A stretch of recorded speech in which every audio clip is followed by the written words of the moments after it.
Anthony Perrinott Lysberg Barber, Baron Barber TD PC DL was a British Conservative politician who served as a member of both the House of Commons and the House of Lords. Barber was appointed Chancellor of the Exchequer by Edward Heath in 1970 after the early death of Iain Macleod, serving in that capacity until he retired in 1974.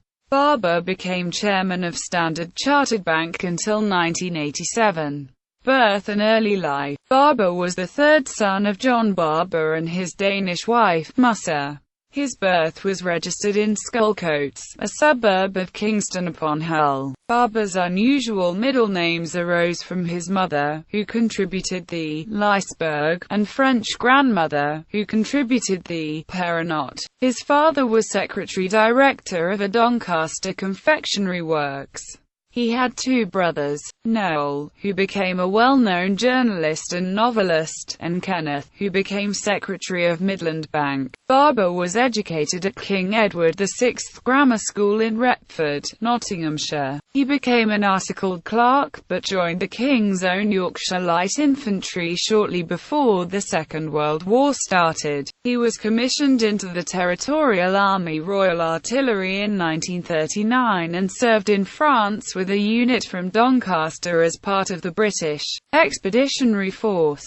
He was evacuated from Dunkirk in 1940, but later he became a pilot in the Photographic Reconnaissance Unit of the RAF. He ran out of fuel on a reconnaissance mission on 25 January 1942 and ditched near Mont Saint-Jean, but was captured by the Germans. He was mentioned in dispatches for helping escapes from the prison camp at Stalag Luft III. He himself once escaped as far as Denmark. His POW experiences were recalled by his friend and fellow RAF pilot POW Thomas D. Calnan, who met Barber at O-Flag IXAH at Spangenberg in February 1942. Complete uniforms were rare in our party. The one outstanding exception belonging to Tony Barber, who was resplendent in an Army lieutenant's uniform, complete with Sam Brown. Barber is a prominent figure throughout Calnan's book. It was natural that Charles Hall, Tony Barber and I should plot escape together. We had known one another at Benson, before being shot down, and we still felt that we all belonged to the same unit.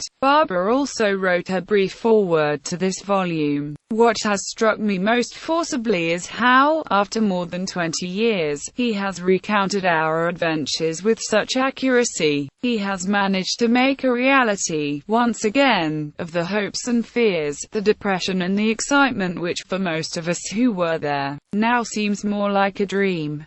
While still a prisoner, Barber took a law degree with first-class honours through the International Red Cross. On his return to England, he was awarded a state grant to Oxford University, where he took a degree in philosophy, politics, and economics in 2 years at Oriel College, and a scholarship to the Inner Temple. He then practiced as a barrister from 1948, and specialised in taxation. From 1967 to 1970 he was chairman of Redfern National Glass, with which his wife Jean's family was connected.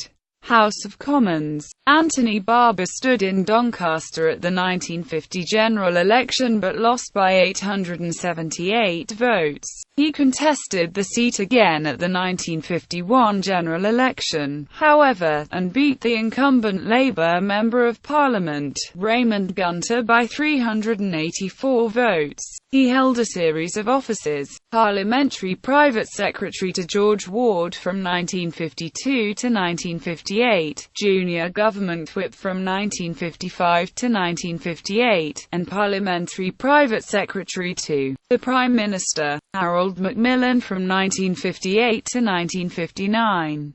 He then served 4 years as a junior minister in the Treasury, Economic Secretary to the Treasury from 1959 to 1962, and, following the Night of the Long Knives, on 13 July 1962, as Financial Secretary to the Treasury from 1962 to 1963. He became a cabinet minister, as Minister of Health, in 1963, but lost the seat in the Commons in the 1964 general election to Labour's Harold Walker. His absence from Parliament was short-lived, as he won a 1965 by-election in Altrincham and Sale caused by the elevation to the peerage of Frederick Errol. In opposition, he led Ted Heath's campaign to become Conservative Party leader in 1965, and became party chairman in 1967.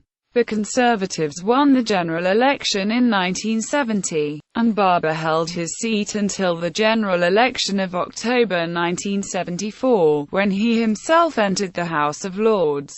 Chancellor of the Exchequer. After winning the election in 1970, Edward Heath appointed Barber as Chancellor of the Duchy of Lancaster and gave him the responsibility for negotiating the entry of the UK into the European Economic Community. However, following the sudden death of Iain Macleod on 20 July, only 6 weeks after the election, Barber became the new Chancellor of the Exchequer. His appointment prompted Harold Wilson to remark that it was the first time that he had realised that Heath had a sense of humour. In line with the initial liberal instincts of Heath's 1970 government, he oversaw a major liberalisation of the banking system under the title of Competition and Credit Control, leading to a high level of lending, much of it to speculative property concerns. In his first budget, in March 1971, he proposed to replace purchase tax and selective employment tax with value-added tax,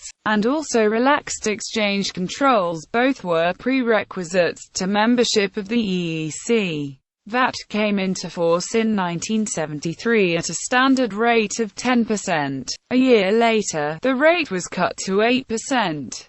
Barber also reduced direct taxes. High levels of economic growth followed, but the traditional capacity constraints of the British economy, especially currency and balance of trade concerns, quickly choked the economic boom. The banking system fell towards crisis as the bubble burst.